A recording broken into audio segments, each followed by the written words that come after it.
I went to the gym 246 times in 2025 and I lost no weight at all. I am literally the same weight now as I was a year ago. Despite that, and despite failing at my goals of losing weight last year, something really important changed. And that was that I found out halfway through the year that I had type 2 diabetes. At 50 years old, my bad habits finally caught up with me. I got sick. Lucky, I might say, that it was only type 2 diabetes. And I use only specifically because I knew and I know that type 2 diabetes is a lifestyle disease. It's not a permanent disease, which also means that type 2 diabetes can be reversed. I'm the kind of guy who don't like meds. I don't like taking medicines unless I really, really have to. Meds, they very often sort of act like a band-aid on top of the problem. Very often they don't go in and fix the root cause of your problem or the disease in this case.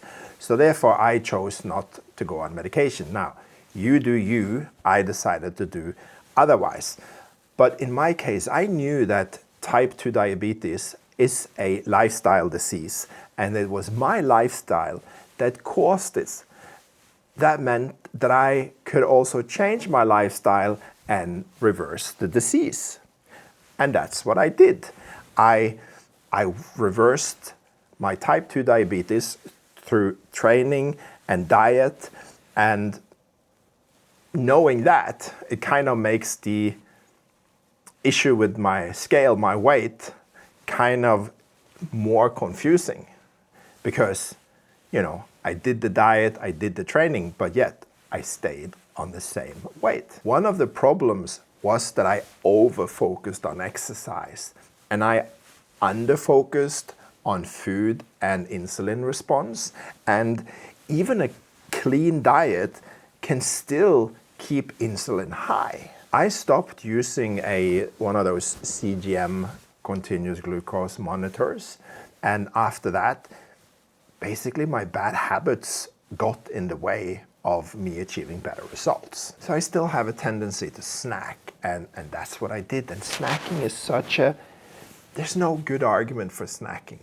And I kind of found comfort in various protein bars, and I was still consuming highly processed fitness food, and all of this adds up. Once my type 2 diabetes was reversed, meaning I managed to get my insulin levels stable below the diabetes level, I stopped using the CGM.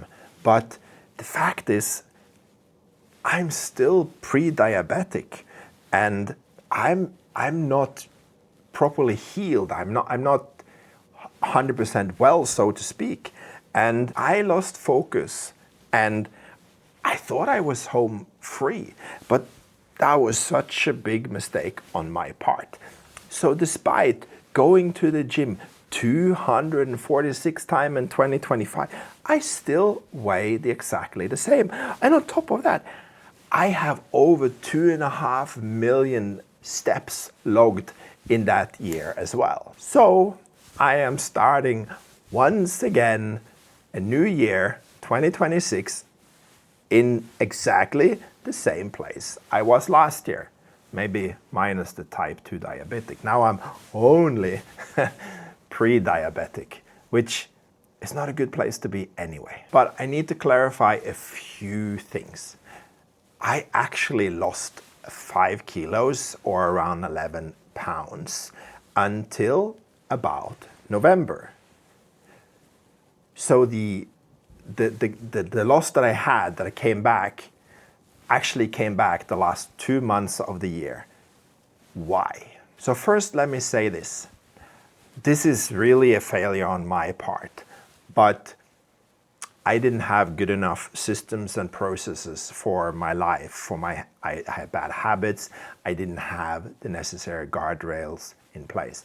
But I did gain back those 5 kilos or 11 pounds the last two months of the year because, well, I had a baby. as we might know, or you might know, that having a new baby in your life generally leads to, sleep deprivation, a lot of other responsibility, and also, of course, at the end of that 2 months period is Christmas. So basically in those 2 last months of the year, I ate more, I slept less, I stressed more, I didn't take care of myself properly, I had to support and take care of my wife, we have other children, we have dogs. So when my wife take care of the new baby, and bless her for that, she's doing an amazing job, all the other things fell on me. So basically diet and exercise went. So the weight rebound in my case is likely a combination of insulin, water, and stress. The lessons here are that, one, you can't really out-train insulin.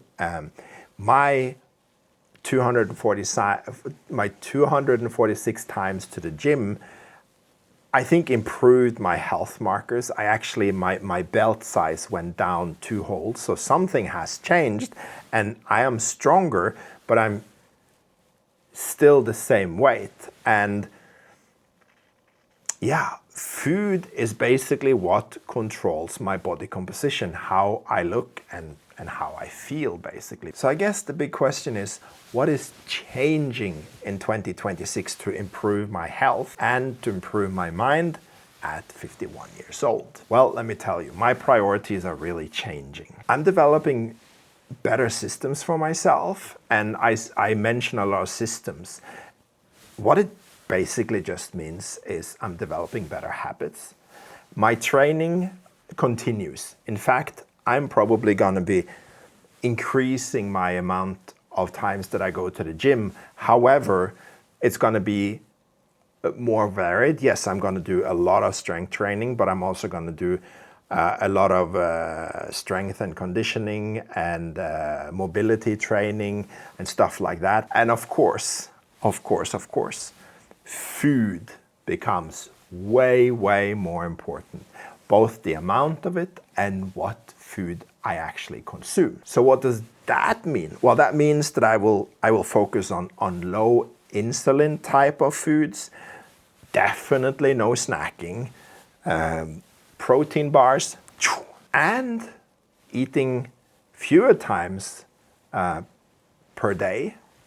And I'm also gonna start intermittent fasting. So basically 2025 has taught me one really big thing, and that is that health and weight is not the same thing. So therefore 2026 is gonna be all about food, about insulin, measure stuff, training, doing all the right thing, cutting many things, snacking being one of them.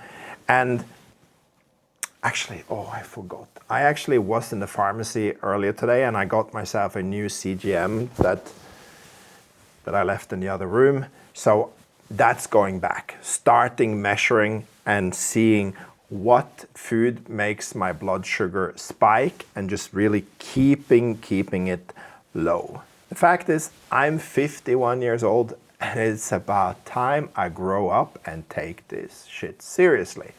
This is not getting any easier and it's gonna get worse and more dangerously. So, 2025, off to the books.